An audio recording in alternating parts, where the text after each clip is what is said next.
So first I'm gonna take an A4 size paper, and then I'm gonna cut this paper into small pieces, into small bits of paper. Alright, so I'm gonna show you, and these are the small bits of paper, okay, exact same length and width, from which I'll be making all of the drawings for the flipbook. Okay,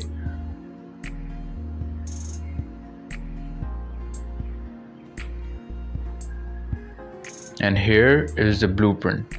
From this blueprint I'll make multiple drawings on and on with the help of this piece. Okay, and here is the deck of the drawings. Now see how the symbiote is taking over Spider-Man.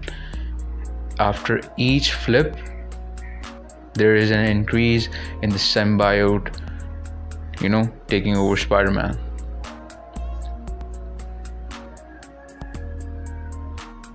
Here you can see all of these multiple drawings.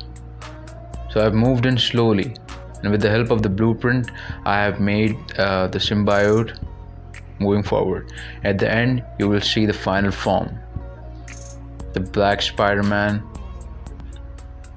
Okay,